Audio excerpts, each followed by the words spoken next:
আসসালামু আলাইকুম। টেকনোলজি পল্লী পরিবারের পক্ষ থেকে আজকে আবারও স্বাগতম। আমরা টেকনোলজি পল্লীতে আজকে আমরা যে জন্য হাজির হয়েছি, আমরা টেকনোলজি পল্লীর সফলতার গল্প নিয়ে আমরা আমাদের স্টুডেন্টদেরকে নিয়ে আসি।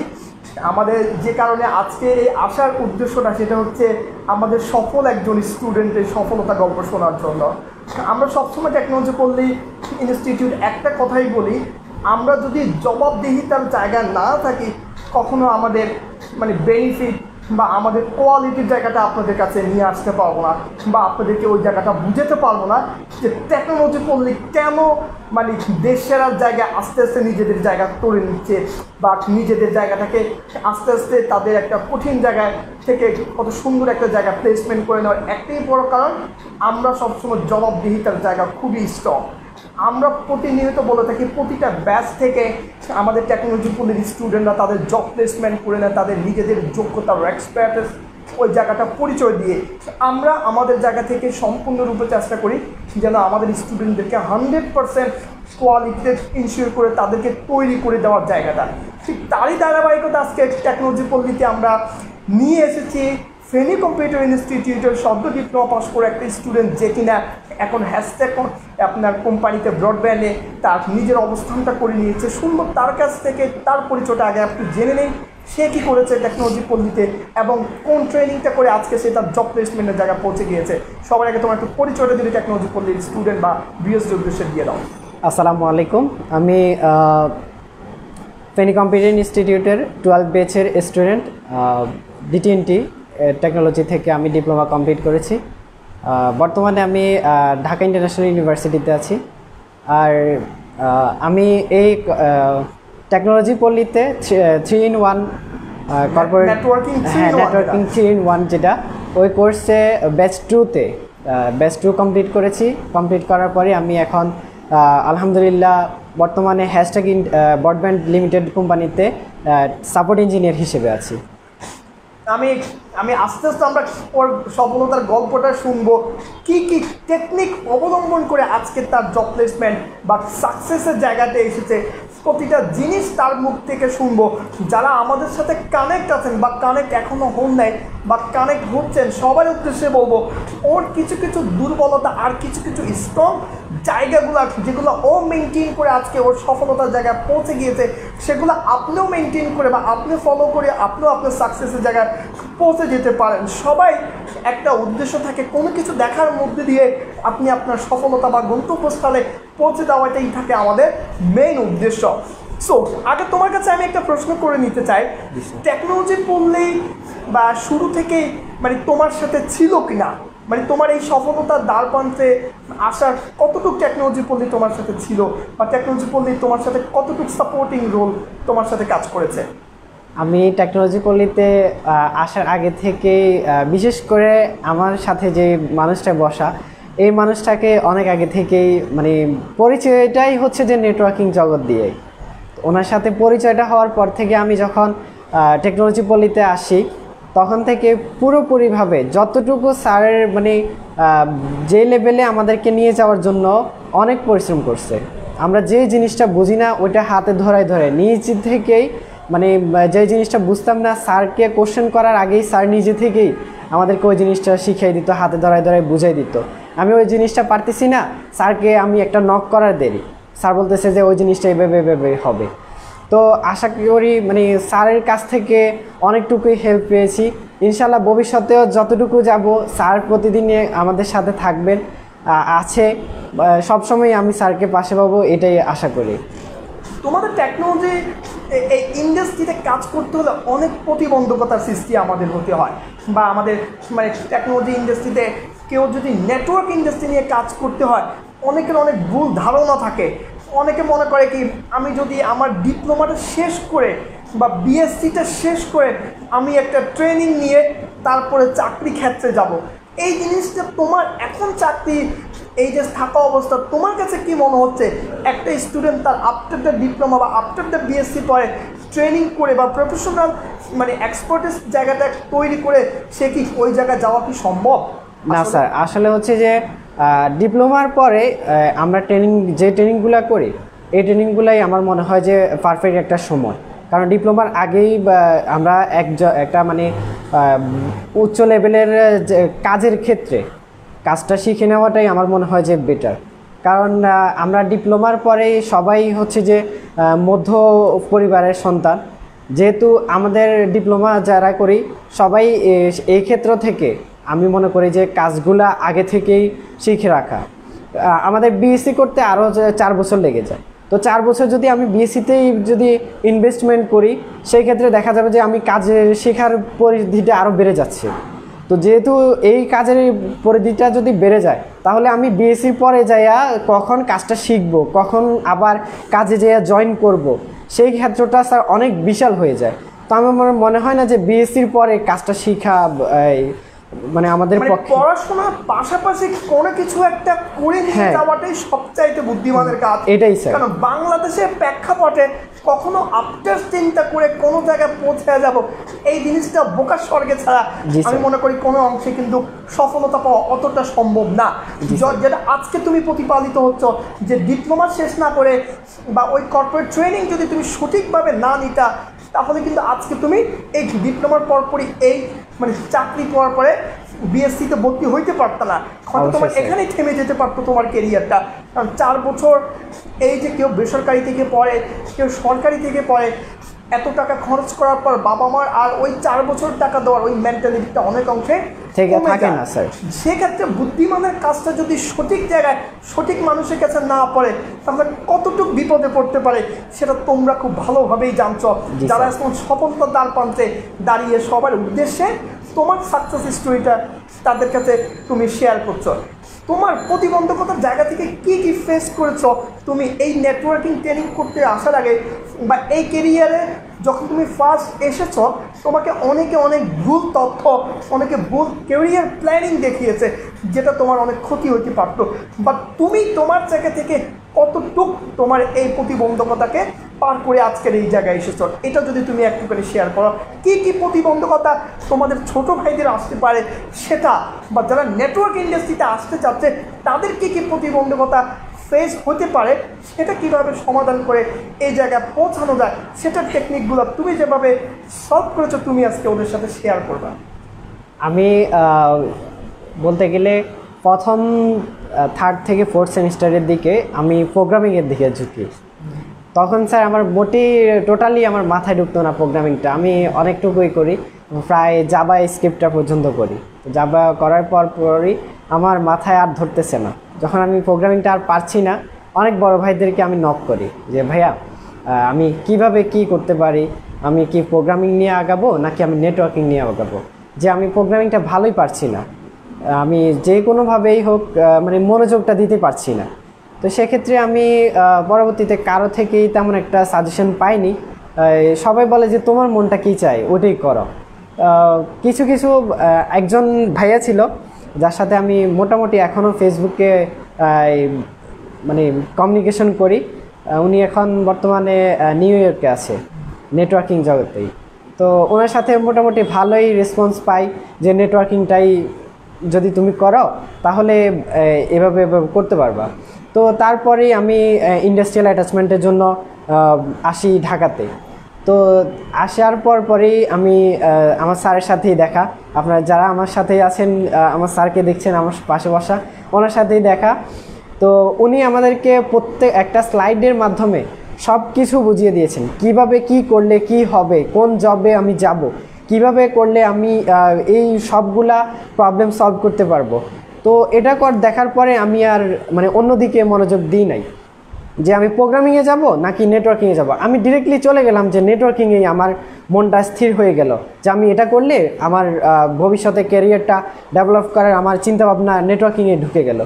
তো সেখান থেকেই আমি নেটওয়ার্কিং জগতে আর স্যারের সাথেই সব সময় কমিউনিকেশন এবং আজকে এই পর্যায়ে আমি। Thank you very much. ওর জায়গাগুলা মানে তুলে ধরেছে কী কী টেকনিকগুলা সে প্রতিবন্ধকতাগুলো শিকার হয়েছে সেগুলা সে করে আজকে তার জব প্লেসমেন্ট বা সাকসেসিংয়ের জায়গাটা হয়েছে। সে আজকে জব প্লেস একটা জায়গায় জব করছে as a network support engineer হিসেবে। দেখেন সে ডিপ্লোমা পাস করে যদি সঠিকভাবে ডিসিশনস না নিত আজকে সে এই জায়গায় পৌঁছাতে পারতো না। আমরা বাংলাদেশের মানুষ বেশিরভাগই রুচুকে বাঙালি একটা কথা বলি, আজকে এর কাছে শুনবো তো কালকে আরেকজনের কাছে শুনবো, কালকে এর কাছে না শিখে মানে আমরা জানি না যে বাংলাদেশে কোন কোন ট্র্যাকগুলা কোন কোন ক্ষেত্রগুলো নেটওয়ার্ক ইন্ডাস্ট্রির জন্য সবচাইতে ভালো সেটা আমরা অনেকেই জানি না। যারা আমরা বড় ভাইরা ছোটো ভাইদেরকে ডিরেকশন দেয় যে আমাদের জব প্লেসমেন্টের জায়গাটা কোথায়।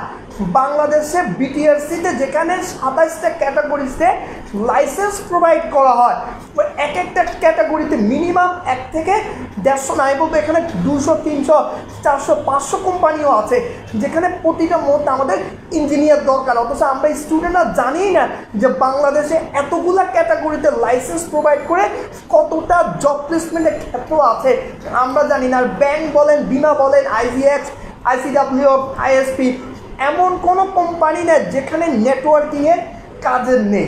সো একজন নেটওয়ার্ক ইঞ্জিনিয়ার ওয়ার্ল্ডের যে কোনো জায়গায় যে কোনো দেশে ইন্টারন্যাশনাল ট্রেনিং করে সে তার জব প্লেসমেন্টের জায়গায় করে নিতে পারে, যেটাকে আমরা বলি টেকনিক্যাল কাজ।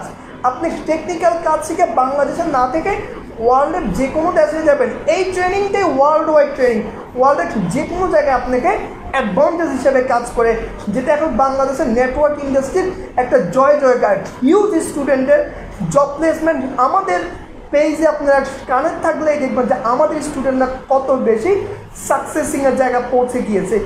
একটাই বড় কারণ, ওরা এত বেশি দৌড়াদৌড়ি হুড়াহুড়ি করালে ধৈর্য ধরে পড়েছিল।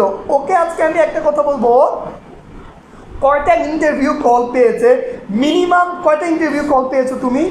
আমি 8টা ইন্টারভিউ ফেস করেছি, প্রায় 8 থেকে 10টা ইন্টারভিউ সে ফেস করেছে। যে এই ফেস করার মধ্য দিয়ে সে বুঝতে পেরেছে যে এক এক কোম্পানি এক একটা রুলস, এক একটা এক্সপিরিয়েন্সটাকে সে গ্যাদার করার মধ্যে সে বেস্ট কোম্পানিটা আজকে সে সিলেক্ট করে দিয়েছে। একটা ডিপ্লোমা স্টুডেন্ট কীভাবে এতগুলো কোম্পানির মানে জব প্লেসমেন্টের জায়গায় কল পায়, তার পিছনে একটা বড় কারণ থাকে, সেটা আমাদের স্টুডেন্ট না হলে মানে কেউই বলতে পারবে না। কেউ কি বলতে পারবে না স্যার? আমাদের স্টুডেন্ট হলেই সেটা বলতে পারবে যে এটার পিছনে আসলে কারণটা কি।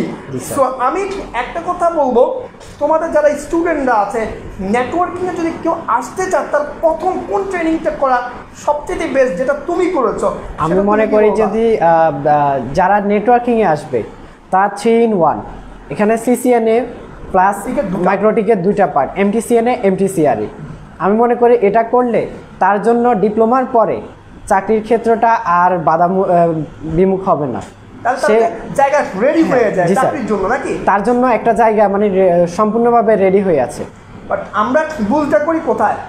আমরা ভুলটা করি শুধু একজন করে, বড় বড় কি দেখানো হয়, অনেক অনেক অনেক আশা দেখায় যে তুমি সিসিএনএ করে এটা হয়ে যাবা, আর তুমি না স্যার। অ্যাকচুয়ালি আমি যদি শুধু সিসিএনএটা করি সেই ক্ষেত্রে আমাকে পরবর্তীতে জব ক্ষেত্রে যায় কিন্তু আমাকে মাইক্রোটিকটা করতে হয়। তাহলে আমাদের ডিসিশনটা কোথায় ভুল হয়? আমাদেরকে যারা মার্কেটিংয়ে বা আমাদেরকে যারা প্ল্যানিংটা দেখায় বা যারা আমাদেরকে মোটিভেট করে, আমাদেরকে এই ইন্ডাস্ট্রিতে আনতে চায়, ওইখানে বড় একটা ভুল আমাদের করে। অনেকে বলে মাইক্রোটিকের বেসিক, আসলে মাইক্রোটিকের বেসিক বলতে এখানে কিছুই নেই। আমি যদি হাতে কলমে কাজ না পারি মাইক্রোটিক কোনো কাজেই আসবে না। তোমরা টেকনোলজি পড়লে মাইক্রোটিকে কি শিখলা বা কি ওটা কি ডিভাইস তোমাদেরকে প্রোভাইড করেছে? আমরা স্যার এখান থেকে আমরা রিয়েল ডিভাইস যেটা আছে এই ডিভাইসে কাজের পুরো অভিজ্ঞতা নিয়ে গেছি এখান থেকে। যার ফলে তুমি ইন্ডাস্ট্রিতে যখন কাজ করতে যাচ্ছ এখন কিন্তু তোমার ভয়টা, এখন আমাদের টোটালি কোনো ভয় নেই, আমরা মাইক্রোটিকেই কাজ করতে পারছি টোটালি। আমি জবে যখন জয়েন করি ঠিক তার 5 থেকে 7 দিন পরেই আমি মাইক্রোটিকে কাজ করি, যার কারণ হচ্ছে আমি আগে থেকে কাজটা পারার কারণেই আমি ওখানে যে কোনো ভয় ছাড়াই আমি কাজ করতে পারছি। তাহলে এক্সপেরিয়েন্সটা তোমার হয়ে যাচ্ছে। অবশ্যই যেখানে আমাদেরকে বলা হয় একটা ডিপ্লোমা স্টুডেন্টের এক্সপেরিয়েন্স নাই, এক্সপেরিয়েন্স ছাড়া আমরা আপনাকে নিব না, সেক্ষেত্রে আমরা আপনাকে এক্সপেরিয়েন্স করে আমরা আপনাকে জব প্লেসমেন্টের জায়গাটা তৈরি করে দিচ্ছি। এটাকে কোনো অংশে আমরা মানে মিথ্যা বা কোনো প্রকার মার্কেটিং করার জন্য কি টেকনোলজি পল্লী বলছে বা এরকম কি টেকনোলজি পল্লী তোমাদের জন্য করছে বা কাজটা শিখে তারপরে তোমাদেরকে জব প্লেসমেন্ট এবং সিভি তৈরি করা থেকে শুরু করে কীভাবে কথা বলতে হয়, মানে পুরো জায়গাটা কি টেকনোলজি পল্লী তোমাদেরকে তৈরি করে দেয়? অবশ্যই স্যার। একটা ট্র্যাক হচ্ছে আমি মানে যত জায়গায় আমার সিভিটা ড্রপ করেছি ইনশাল্লাহ আমি সব জায়গায় ডাক পেয়েছি। কারণ হচ্ছে গতানুগতিক সিভি জি স্যার তৈরি করি না, যেটা সবাই গতানুগতিক সিভি তৈরি করে। জি স্যার। একই স্টাইলের সিভি, আমাদের সিভি বা আমাদের স্টুডেন্টদের স্টাইলটাই আলাদা। যদি টেকনোলজি পল্লীতে মানে কেউ না আসে বা টেকনোলজি পল্লীর স্টুডেন্ট যদি আপনি না হন, আমাদের স্টাইলটা বোঝাটা অনেক টাফ হয়ে যাবে যে কেন টেকনোলজি পল্লীর স্টুডেন্ট আজকে এত বেশি জব প্লেসমেন্ট হয়। তার বড় কারণ হচ্ছে কি আমাদের নিজস্ব একটা স্টাইল আছে। সবাই গতানুগতিক ডিসকাউন্ট দেয়। জি স্যার। আপনার এত কম টাকা, এত ডিসকাউন্ট, এত ফ্যাসিলিটিস। আমরা ডিরেক্ট বলে দিচ্ছি আমরা আপনাকে কোনো ফ্যাসিলিটিস দিব না, আমরা আপনাকে তৈরি করে দিব। এই তৈরির মধ্য দিয়ে আপনি ফ্যাসিলিটিস পেয়ে যাবেন। আপনাকে আমি বড় স্বপ্ন দেখাবো না যেটা আমরা করতে পারবো না, আমরা আপনাকে ওইটুকুই দেখাবো যেটুকু আপনাকে করে দেখাইতে পারবো। এটাই টেকনোলজি বলে বিশ্বাস করে, তাই না? অবশ্যই স্যার। আমরা কোনো অংশে কি কোনো কথা বরখেলাফ করি? যেটা অন্য স্টুডেন্টের একটা কমন কোশ্চেন থাকে, ট্রেনিং করার পরে স্টুডেন্টের খবর রাখে না, এটা কতটুকু সত্য? না স্যার, এটা মোটেও সত্য না। কারণ মানে আমি যতদিন স্যারকে নক করি বা স্যার উল্টে আমাকেই নক করে, অনেক সময় স্যার বলে যে কেমন আছো, এরপরে স্যার অনেক সময়ই বলে আসার জন্য। কিন্তু এখন একটা জিনিস বলতে গেলে মানে অনেক খারাপের কথা, আমরা টোটালি জব যখন ঢুকি এরপর থেকে অনেক বিজি হয়ে যায়। স্যারের কাছে এই প্রথম আমি জবে ঢুকার পরে আজকেই ফার্স্ট আসছি স্যারের সাথে দেখা করতে, এটা আমার ব্যাড লাক। স্যারকে এখন পর্যন্ত স্যারের সাথে মানে জব যে পাইছি, স্যারকে আসি যে একটা কথা বলবো যে স্যার আপনার ছেলে স্টুডেন্ট এভাবে জব পাইলো, আপনাকে তো স্যার কিছুই করতে পারলাম না, এটাও এখনো হয় না। এটা আমাদের বড় সার্থকতা যে আমাদের স্টুডেন্টরা আজকে বাংলাদেশের লিডিং বড় বড় ন্যাশনাল ওয়াইডে কাজ করছে, কেউ রেডিয়েন্টে কাজ করছে, কেউ র্যাঙ্ক সাইডিতে কাজ করছে, কেউ হচ্ছে গিয়ে জিপনেটে কাজ করছে, কেউ ইনফো নেটওয়ার্কে কাজ করছে। মানে আমাদের এটা কত ভালো লাগার একটা জায়গা যে বাংলাদেশের নেটওয়ার্ক ইন্ডাস্ট্রিতে টেকনোলজি পল্লীর স্টুডেন্টরা আজকে লিডিং বড় বড় কোম্পানিতে অ্যাজ এ নেটওয়ার্ক ইঞ্জিনিয়ার হিসেবে কাজ করছে। এটা আমাদের সবচেয়ে একটা বড় ভালো লাগার জায়গা। অবশ্যই আমি যেটা সবসময় বলে থাকি, আপনাকে ডিসিশন নিতে হবে আজকে, এখন এই মুহূর্তে ডিসিশন নিতে হবে। কারণ করোনার পরবর্তী স্বাভাবিক সময় আপনি কিন্তু ফাইট করে পারবেন না, পারবে না। কারণ দিন যত যাচ্ছে আমাদের ইন্ডাস্ট্রি তত কঠিন হয়ে যাচ্ছে। কিন্তু এখন ক্ষেত্র পড়ে আছে, জব প্লেসমেন্টের জায়গা পড়ে আছে, আমরা কিন্তু স্টুডেন্ট পাচ্ছি না, পাচ্ছি যারাই আমাদের স্টুডেন্ট সবাই জব প্লেসমেন্ট হয়ে যাচ্ছে। কারণ টেকনোলজি পড়লে কোনো স্টুডেন্টকে বেশি দিন ওয়েট করে থাকার বা ওদেরকে বেশি মানে ধৈর্য ধরে অনেক বেশি মানে তাদের খারাপ লাগাটা কাজ করে না, কোনো না কোনোভাবে তাদেরকে একটা জব প্লেসমেন্টের জায়গা হয়ে যায়। তারই পরিপ্রেক্ষিতে আমাদের প্রিভিয়াস আপনারা মানে জব প্লেসমেন্ট বা সাকসেস হিস্টোরিগুলো দেখবেন যে আমরা কতটা স্টুডেন্টরা আমাদের জবাবদিহিতার জায়গা থেকে ওদের এক্সপেরিয়েন্সটা শেয়ার করেছে। আরেকটা জিনিস, তোমাদের ইন্ডাস্ট্রিয়াল বা যারা বিএসসি শেষ করে তারা অনেক সময় সিলেকশন করতে প্রবলেমে পড়ে, কোন ইনস্টিটিউটটা তারা সিলেকশন করবে বা কোন ট্রেনারটা তারা সিলেকশন করবে। এই ক্ষেত্রে তোমরা মানে কীভাবে সিলেকশনের জায়গাটা করেছ, তোমরা কি এই দেখে টেকনোলজি পল্লীতে মানে এসেছ? এটা যদি আমরা স্যার বিশেষ করে টেকনোলজি পল্লী যে ইনস্টিটিউটের নামটা, এটা দেখে তো টোটালি আমরা ইনস্টিটিউটটা চয়েস করি নাই। আমরা চয়েস করেছি স্যার এইখানকার ট্রেনার ট্রেনারের কী গুণ আছে ওই গুণটা আমরা দেখেছি, আর এই গুণের মাধ্যমে আমরা স্যার সব কিছুই পারফেক্টলি পেয়েছি, যার কারণেই আমরা টেকনোলজি পল্লীতে আসা। এই জিনিসটা আসলে আপনি কোনোদিন কারো মানে বড় বড় ডিসকাউন্ট, বড় বড় মার্কেটিংয়ের ফাঁদে না পড়ে বুঝে শুনে যে এই ইন্ডাস্ট্রিতে কারা জব প্লেসমেন্ট নিয়ে কাজ করছে, কারা আসলে ট্রেনিং প্রোভাইড করে ওদের এখান থেকে জব পাচ্ছে বা ওরা জব প্লেসমেন্টের জন্য সহযোগিতা করছে, তাদের মতো ইনস্টিটিউট যারা আমাদের বাংলাদেশে অনেক ইনস্টিটিউট এভাবে কাজ করছে, আমরা বলবো ওই ধরনের ইনস্টিটিউটগুলো আপনারা চুজ করে নেওয়াটা হবে সবচাইতে বুদ্ধিমানের কাজ। অনেক বেশি মার্কেটিং আর চাকচিক্য ডিজিটাল মার্কেটিংয়ের কাছে নিজেকে মানে দিয়ে দিবেন, যেটাকে বলে বড় একটা পুকুরে মাছ যখন ছেড়ে দিবেন তখন কিন্তু মাছ ধরাটা এত সহজ না। যেটা আমি বলি, আপনি একটা বড় জায়গায় গেলেন, তারপরে আপনি ট্রেনারের সাথে কথা বলতে পারবেন না, অনেক বেশি ফর্মালিটিস মেনটেন করতে হয়, তার সাথে কথা বলতে হলে অনেক শিডিউল নিতে হয়, অনেক কাটখোট। আর জব প্লেসমেন্টের কথা তো বাদই দিলাম, 100-150 জন স্টুডেন্টের মধ্যে আপনাকে আমার চ্যানেলে তো টাইমও নেই, সময় নেই। এই জন্য যেখানেই যাবেন বুঝে শুনে জেনে বা প্রিভিয়াস এক্সপিরিয়েন্সটা নিয়ে তারপরে জব প্লেসমেন্টের কথা শুনে বা ওই ট্রেনিংটা যেটা আপনি করবেন ওইটা কর্মক্ষেত্র বা কেরিয়ার বা ওই ট্র্যাকটা জেনে একটা ট্রেনিং করলে সবচাইতে ভালো। কারণ 4 বছরের এই একাডেমিক ব্যাকগ্রাউন্ড আমাদের আলটিমেটলি কোনো অংশে কাজে আসে না, কারণ একটা কোম্পানিতে আপনাকে এক্সপিরিয়েন্স লাগবে, ওই ডিভাইসটা চালানোর অভিজ্ঞতা লাগবে, তাহলে আমি আপনাকে নিব। তাহলে আলটিমেটলি আমি এই যে বিএসসি 4 বছর, ডিপ্লোমা 4 বছর বা আমার এই গ্র্যাজুয়েশন করে কী লাভ হলো? বাংলাদেশের পার্সপেক্টিভ থেকে সবসময় আমরা কাজের এক্সপিরিয়েন্স বা টেকনিক্যালি কাজ জানতে হয়, তাহলে আমার জব প্লেসমেন্টটা হবে। আদারওয়াইজ আপনার এই 4 বছরে পুরো পড়াশোনাটা একটা জিরোতে পরিণত হয়ে যাবে, তখন আপনি একটা হতাশ হয়ে যাবেন।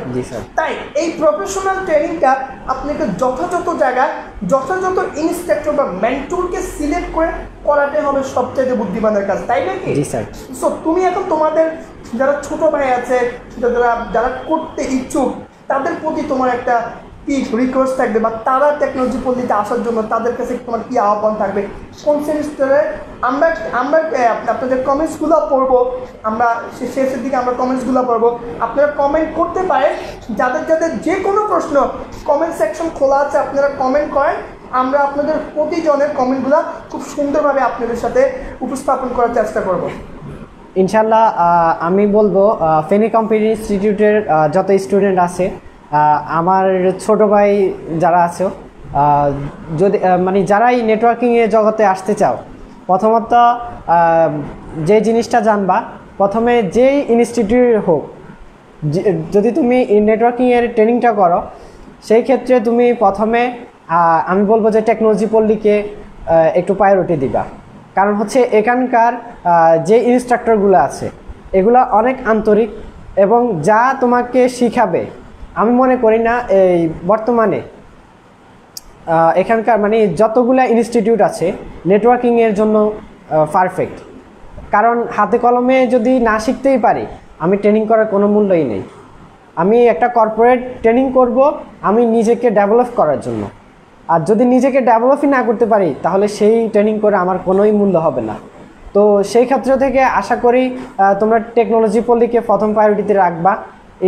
আমাদের বেঁচে আমরা ছিলাম যতজনে ছিলাম, ইনশাল্লাহ এখন কেউ বাকি নাই, সবাই জব প্লেসমেন্ট। আমাদের কোথায় আছে একটু যদি তুমি বলো। আমার বেঁচে আমার ইয়ারমেটি সামাদ এখন বর্তমানে রেডিয়েন্টে আছে, একটা আইএজি কোম্পানি, টপ একটা মধ্যে ধরি। তারপর আমাদের সাথে ছিল মিনাজ ছিল, ও আছে ইয়েতে সহজ.com, সহজ.com আছে, ওখানে নেটওয়ার্কিং সাপোর্ট হিসেবে কাজ করছে। প্রান্তিক কোথায় আছে? প্রান্তভূমিক আছে জিপনেটে। হ্যাঁ, আর আমাদের সাথে ইয়াসিন ভাই আমার সাথে হ্যাশট্যাগ ইন্টারনেটে আছে। তারপরে সৌরভ ভাই আছে, উনি অনলাইন বিডিতে আছে উত্তরাতে। তারপর হচ্ছে যে তুমি কোথায় আছো? আমি নিজেই হ্যাশট্যাগে ইন্টারনেটে আছি। তাহলে অলমোস্ট কয়জনের জব হলো তোমার ফেনী কম্পিউটার ইনস্টিটিউট? সবাই স্যার আমরা জবে আছি এখন বর্তমানে। তাহলে আমরা কি আসলে কথা রাখতে পেরেছি টেকনোলজি পল্লী? ইনশাআল্লাহ স্যার আমাদেরকে 100%ই বুঝিয়ে দেওয়া হয়েছে। তাহলে কি টেকনোলজি পল্লী কি বিশ্বাস করতে পারে? অবশ্যই স্টুডেন্টরা। অবশ্যই। তোমার কি মনে হয় রিসেন্টলি তুমি টেকনোলজি পল্লীর ট্রেনের আসলে মানে ওরা কি কাজ করছে তার মানে জায়গাগুলোতে তোমরা অনেক অংশে ক্লিয়ার না যে ওরা আসলে কোথায় কোথায় কাজ করছে, তোমরা মানে কি দেখলা? আমাদের স্যাররা ডাটা সেন্টার বলেন, এরপর এখন বর্তমানে আমার যে পাশে যিনি বসা আছেন ইনি 3টা ইয়ে নিয়ে কাজ করে, বাহিনী নিয়েই কাজ করে। 3টা বাহিনীরই কাজ করতেছে। এখন সেই লেভেল থেকে আপনারা বুঝতে পারেন যে স্যার কত মানে আমরা সবসময় বলি যে আমি যদি আমার স্টুডেন্টের আমার আইকন দরকার নেই, আমি আমার স্টুডেন্টের একটা ভালো লাগার জায়গায় যদি আমাদের ট্রেনাররা না থাকে, আমাদের অন্য ইনস্ট্রাক্টররা যারা সিকিউরিটি নিয়ে কাজ করছে, বড় বড় জায়েন্ট কোম্পানিতে কাজ করছে, বড় বড় সিকিউরিটি ফার্মে কাজ করছে, আমাদের যারা ম্যানেজাররা আছেন তারা বড় বড় সাপোর্টিং রোলে প্লে করছে, আমাদের পুরো টিমের প্রতিটা মানুষ যে বাংলাদেশের লিডিং জায়গাগুলোতে ট্রেনিং প্রোভাইড করে যাচ্ছে। সো নিঃসন্দেহে বলতে পারি টেকনোলজি পল্লী কখনোই আপনাদের মানে বিশ্বাসের জায়গা থেকে পিছন পাওয়া হবে না। সো যারাই টেকনোলজি পল্লীতে নেটওয়ার্কিংয়ে ক্যারিয়ার শুরু করতে চান নিঃসন্দেহে আপনি একটা চেষ্টা করে দেখতে পারেন। যদি টেকনোলজি পল্লী আপনার মনের মতো না হয় সেক্ষেত্রে আপনার জায়গাটা কিন্তু খোলা আছে। আপনাকে ফুল পেমেন্ট রিফান্ড দেওয়ার মতো 100 অপশন কিন্তু টেকনোলজি পল্লীতে সবসময় খোলা থাকে। আমরা টেকনোলজি পল্লী কখনোই মার্কেটিংয়ে বিশ্বাসী না, কখনোই আমরা বড় অফারে বিশ্বাসী না। কারণ ব্র্যান্ড আপনাকে যেটা শেখাবে বা যেটা দিবে সেটা 100% কোয়ালিটি 100% এনশিওর করবে। যেটা আপনি শেখার পরে একটা মাস স্যালারি পরে কিন্তু আপনার টাকাটা উঠে যাচ্ছে। আপনার ডিপ্লোমার পরে নিজের টাকা দিয়ে বিএসসি করার একটা জায়গা তৈরি হয়ে যাচ্ছে। তাহলে আপনি কম ডিসকাউন্টে একটা ট্রেনিং শিখে আপনার তো কোনো কিছুই হবে না। আপনাকে দিবে কোনো লাইব্রেরিটি, দিবে কোনো সেট আপের কোনো ইনস্ট্রাকশন, কিছুই দিবে না। তাহলে কেন আমরা ডিসকাউন্টের ফাঁদে আর বেশি অফারের ফাঁদে পড়ে কেরিয়ারটাকে নষ্ট করে? এই যে এখন যারা বসে আছেন, এখন যারা কেরিয়ার গোছাচ্ছেন না, তারাই সবচেয়ে বড় বিপদের জায়গা পড়ে যাবে। সো আমি আজকে এতটুকুই বলবো, আমাদের পরপর আরও অনেকগুলো সাকসেস স্টোরি ইনশাল্লাহ আপনাদের সামনে আসবে। অবশ্যই টেকনোলজি পল্লীর পেজের সাথে কানেক্ট থাকবেন, টেকনোলজি পল্লীর অ্যাক্টিভিটিসগুলো অন্তত দেখবেন। আমরা চাই আমাদের টেকনোলজি পল্লী প্রতিটি স্টুডেন্ট আমাদের একটা ফ্যামিলির মেম্বার। আমরা সবসময় বললি আমরা টেকনোলজি পল্লী তারা একটা আমাদের ফ্যামিলির মেম্বার। সো কখনোই আমরা আপনাকে ভুল গাইড বা ভুল পথ আমাদের কোনো ইনস্ট্রাক্টর কোনো টিম মেম্বার আপনাকে দেখাবে না। তাই আমাদের 15 নম্বরের ব্যাচের যারা কুইজ ছিল, আমাদের 15 নম্বর ব্যাচটা শেষ। 16 নম্বর ব্যাচে যারা অ্যাডমিশন নেওয়ার জন্য আমাদেরকে ফোন করছেন, আমাদের নাম্বার দেওয়া আছে, আমাদের ওয়েবসাইট www.technologypolly.com, আমাদের ফেসবুক, আমাদের ইউটিউব চ্যানেল, আমাদের গ্রুপে আপনি যে কোন থেকে আমাদের কন্ট্যাক্ট নাম্বার দিয়ে আমাদের সাথে কন্ট্যাক্ট করতে পারেন। 16 নম্বর ব্যাচে আমরা অবশ্যই আপনি টেকনোলজি পল্লীর সাথে কানেক্ট হয়ে টেকনোলজি পল্লী পরিবারের একটা মেম্বার হয়ে যাওয়ার এখনও বড় সুযোগ দাঁড়িয়ে রয়েছে। কারণ বছর শেষ, মাঝখানে আপনি রেডি হয়ে যাওয়ার একটা বড় সুবর্ণ সুযোগ কাজ করবে। সো আজকে এখানেই শেষ করব। টেকনোলজি পল্লীর সাথে এতক্ষণ থাকার জন্য সবাইকে অনেক বেশি ধন্যবাদ। একটা স্যার কথা ছিল, এটা হচ্ছে আমি আমার ফেনী কম্পিউটার ইনস্টিটিউটকে মানে ইয়ে করে বলবো, যারা আছো নেটওয়ার্কিং নিয়ে আসবে ইনশাল্লাহ। স্যারের কাছে যারা আসছে আমরা তাদেরকে নিয়ে জবের প্লেসমেন্টে কাজ করব। যারা আছো আমাদের সাথে কন্ট্যাক্ট করতে পারো। অবশ্যই একটা ধন্যবাদ দিতে চাই আবু সামাদকে। সামাদ কিন্তু ওদের পুরা টিমটাকে মানে অ্যাজ এ ফ্রেন্ড বলো, অ্যাজ এ মানে ইনস্ট্রাকশনের জায়গা থেকে সবসময় আগলে ধরেছে, জব প্লেসমেন্টের জায়গায় অনেক হেল্প করছে। আমি সামাদকে অনেক বেশি ধন্যবাদ দিতে চাই। সামাদের অক্লান্ত পরিশ্রম আর ওর যে আন্তরিকতা এটার জন্য। আর অবশ্যই আমি ফেনী কম্পিউটার ইনস্ট্রাক্টরদের সকল টিচার এবং হেড অফ ডিপার্টমেন্ট সহ সকল কর্মরত সকল শিক্ষকদের প্রতি আন্তরিক কৃতজ্ঞতা এবং ধন্যবাদ সবসময় থাকবে আমাদের টেকনোলজি পল্লী ইনস্টিটিউটের পরিবারের পক্ষ থেকে। সেই সাথে আজকে তাহলে আমরা এখানেই শেষ করতে পারি নাকি? জি স্যার। সেই সাথে সবাইকে ধন্যবাদ, শুভরাত্রি জানিয়ে আজকে টেকনোলজি পল্লীর এই লাইভ সেশনে সবাইকে অনেক বেশি ধন্যবাদ জানিয়ে সবার কাছে অনেক বেশি কৃতজ্ঞতা জ্ঞাপন করে আমরা টেকনোলজি পল্লী আজকের লাইভ সেশন এখানেই শেষ করতে চাচ্ছি। সবাই ভালো থাকবেন, সবাই সেফ থাকবেন, ঘরে থাকবেন, অবশ্যই হ্যান্ড স্যানিটাইজার মেনটেন করবেন যেন নিজের সেফটাকে ফ্যামিলিকে সেফ রাখা যায়।